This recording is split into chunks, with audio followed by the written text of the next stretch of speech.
5 വർഷത്തെ ഇടവേളയ്ക്ക് ശേഷം കേരള കോൺഗ്രസിന് സ്വന്തം ചിഹ്നമായി ഓട്ടോറിക്ഷ. ചിഹ്നം കിട്ടിയത് വരുന്ന നിയമസഭാ തദ്ദേശ തിരഞ്ഞെടുപ്പുകളിൽ പാർട്ടിക്ക് പ്രചരണത്തിന് കരുത്താകും.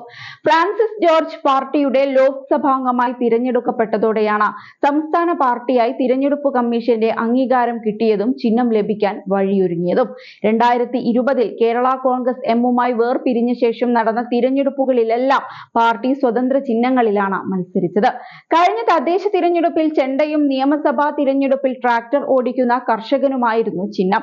ലോക്സഭാ തിരഞ്ഞെടുപ്പിൽ കോട്ടയത്ത് ഫ്രാൻസിസ് ജോർജ് മത്സരിച്ചത് ഓട്ടോറിക്ഷ ചിഹ്നത്തിൽ. കിട്ടാൻ വൈകിയതിനാൽ ആദ്യം ചിഹ്നമില്ലാതെയാണ് പോസ്റ്റർ അടിച്ചതും പ്രചരണം നടത്തിയതും. ഇത് പാർട്ടിക്കും UDF-നും ഏറെ ബുദ്ധിമുട്ട് സൃഷ്ടിച്ചിരുന്നു. PJ ജോസഫിന്റെ നേതൃത്വത്തിൽ കേരള കോൺഗ്രസ് ജെ രൂപം കൊണ്ട സമയത്ത് ആനയായിരുന്നു ചിഹ്നം. പിന്നീട് കുതിരയ്ക്ക് വഴിമാറി. അതിനുശേഷം ചിഹ്നം സൈക്കിളായി.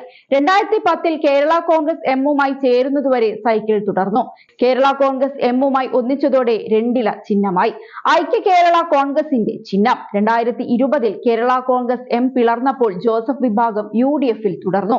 2021 PC തോമസുമായി ജോസഫ് വിഭാഗം കൈകോർത്തതോടെ പാർട്ടി കേരള കോൺഗ്രസ് എന്ന പേര് സ്വീകരിച്ചു. രണ്ടില ചിഹ്നം കിട്ടാൻ നിയമ നടപടിയുമായി പോയെങ്കിലും ഫലവത്തായില്ല. അതോടെയാണ് കഴിഞ്ഞ തിരഞ്ഞെടുപ്പുകളിൽ സ്വതന്ത്ര ചിഹ്നത്തിൽ മത്സരിക്കേണ്ടി വന്നത്. ഓട്ടോറിക്ഷ സാധാരണക്കാരന്റെ വാഹനമാണെന്നും അത് ചിഹ്നമായി കിട്ടിയതിൽ സന്തോഷമുണ്ടെന്നുമാണ് ഫ്രാൻസിസ് ജോർജ് MP പറഞ്ഞത്. അതേസമയം സാമുദായിക പ്രാതിനിധ്യം ഉറപ്പിച്ചും യുവാക്കൾക്ക് പ്രാതിനിധ്യം നൽകിയും ഇലയ്ക്കും മുള്ളിനും കേടില്ലാതെ KPCC നേതൃമാറ്റം നടത്തിയിരിക്കുകയാണ് കോൺഗ്രസ് ഹൈക്കമാൻഡ്. സണ്ണി ജോസഫാണ് പുതിയ അധ്യക്ഷൻ. UDF കൺവീനറായി അടൂർ പ്രകാശിനെയും നിയോഗിച്ചു. PC വിഷ്ണുനാഥ്, AP അനിൽകുമാർ, ഷാഫി പറമ്പിൽ എന്നിവരെ KPCC വർക്കിംഗ് പ്രസിഡന്റുമാരാക്കി. സ്ഥാനമൊഴിയുന്ന അധ്യക്ഷൻ K സുധാകരനെ കോൺഗ്രസ് പ്രവർത്തക സമിതിയിലെ സ്ഥിരാംഗമാക്കി. വിഷ്ണുനാഥിനെ KPCC സെക്രട്ടറി സ്ഥാനത്ത് നിന്നും ഒഴിവാക്കി. KPCC അധ്യക്ഷനാവുമെന്ന് കരുതിയിരുന്ന ആന്റോ ആന്റണി K സുധാകരന്റെ അടക്കം പ്രതിഷേധത്തിന് പിന്നാലെ ഒഴിവാക്കപ്പെട്ടു. കേരളത്തിന്റെ വിവിധ ഭാഗങ്ങളിൽ സുധാകരനായി പോർവിളി ഉയർന്നു. ആദ്യഘട്ടത്തിൽ സുധാകരൻ മാറണമെന്ന് പറഞ്ഞവർ പോലും സുധാകരനെ ചേർത്ത് നിർത്തി. യഥാർത്ഥത്തിൽ സുധാകരൻ മാറുന്നതിലെ നീരസമായിരുന്നില്ല അത്, മറിച്ച് ആന്റോയോടുള്ള എതിർപ്പ് കൂടിയായിരുന്നു. സുധാകരനോളം പാൻ കേരള ഇമേജ് ആന്റോയ്ക്ക് ഇല്ലെന്നായിരുന്നു പ്രധാന ആരോപണം.